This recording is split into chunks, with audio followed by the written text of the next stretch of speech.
Hello guys, कैसे हो आप सभी। मैं जय Gupta, nursing officer working Safdarjung hospital. एक बार फिर से आप सभी का स्वागत, आदर सत्कार, अभिनंदन करता हूं।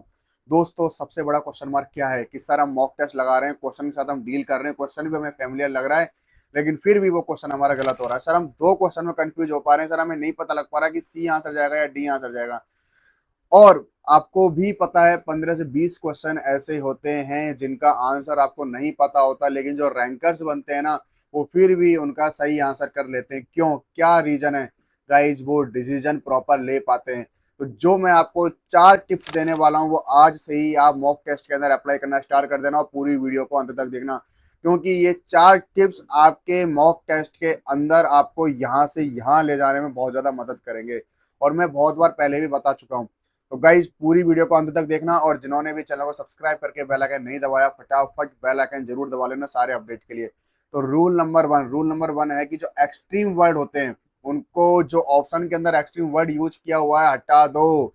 99% केसेस में वो ऑप्शन गलत होगा।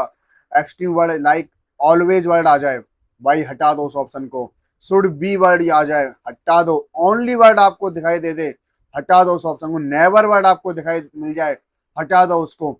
यानी कि जो कन्फर्मेटरी जो लाइंस है ना, उनको बिल्कुल हटा दो, क्योंकि वो कभी भी हमारे नर्सिंग मैनेजमेंट के अंदर वो ऑप्शन का आंसर बहुत रेयर टू रेयरेस्ट होता है जब वो जाता है। तो दिमाग के अंदर बैठा लो कि जिस भी ऑप्शन के अंदर आप only, should be, always, never, इस तरह के वर्ड अगर आप देखोगे तो वो ऑप्शन आप तुरंत तुरंत हटा दोगे।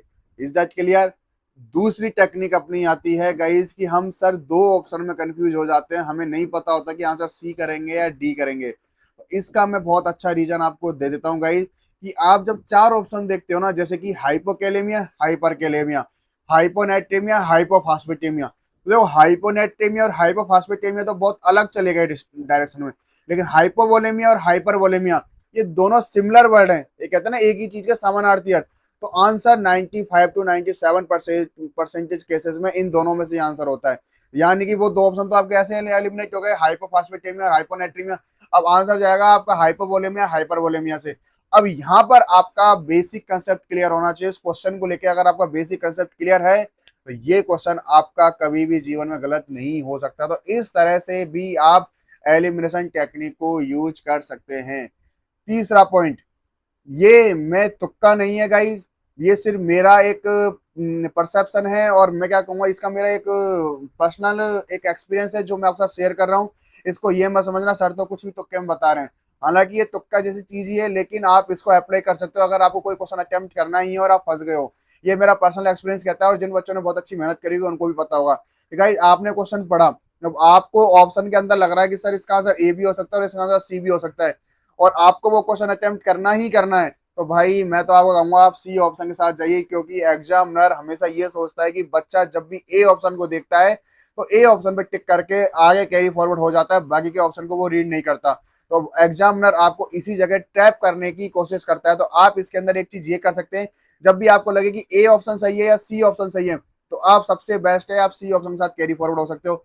सी और डी में कंफ्यूजन है तो भी आप सी ऑप्शन के साथ जा सकते हो। तो ये आपके लिए बहुत ज्यादा हेल्पफुल रहेगा, क्योंकि एग्जामिनर ये सोचता है कि बच्चा हमेशा है ना ए ऑप्शन पढ़ेगा, आंसर आया सीधा करके चला गया।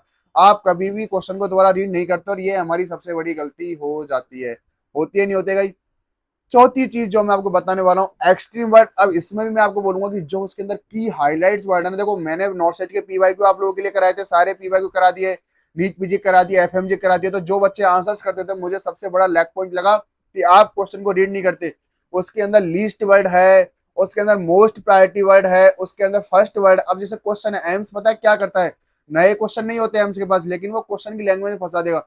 मान के चलो क्वेश्चन है, क्वेश्चन की a child is not being, not word लगा दिया, और फिर लास्ट में क्वेश्चन खत्म होने के बाद एक्सेप्ट भी लगा दिया। तो नॉट वर्ड भी यूज कर दिया, एक्सेप्ट भी वर्ड यूज कर दिया।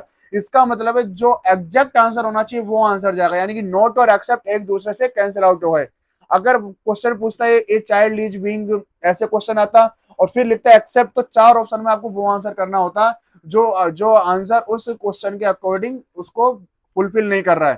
ठीक है ना? 3 ऑप्शन तो उस क्वेश्चन के अकॉर्डिंग उस चीज को फुलफिल कर रहे होंगे, लेकिन एक ऑप्शन नहीं कर रहा होगा, तो वहां पर आपको वो आंसर सही सही करना है। लेकिन अगर नॉट वर्ड भी यूज कर दिया, एक्सेप्ट वर्ड भी यूज कर दिया, तो आपको वो आंसर करना है जो उस क्वेश्चन के अकॉर्डिंग उस ऑप्शन को फुलफिल कर रहा है। ये चीज आपको बहुत ज्यादा ध्यान रखनी है। और एक बोनस पॉइंट मैं आपको बता देता हूँ कि जब भी आप क्वेश्चन अटेम्प्ट करो और आपको लग रहा है कि सर मैं फिर से डी या सी में ऑप्शन में कंफ्यूजन है या फिर बी या सी में कंफ्यूजन है, तो आप ऐसा कर सकते हो, क्लिनिकल बेस्ड आप काम कर सकते हो। वहां पर आपको देखना है पेशेंट सेफ्टी किस ऑप्शन में ज्यादा मिल रही है। आपको लग रहा है कि sir C option patient safety के साथ ज्यादा डील कर रहा है, आपको लग रहा है डी ऑप्शन पेशेंट सेफ्टी के साथ ज्यादा डील कर रहा है, तो आप पेशेंट सेफ्टी वाले ऑप्शन को प्रायोरिटाइज कर सकते हो।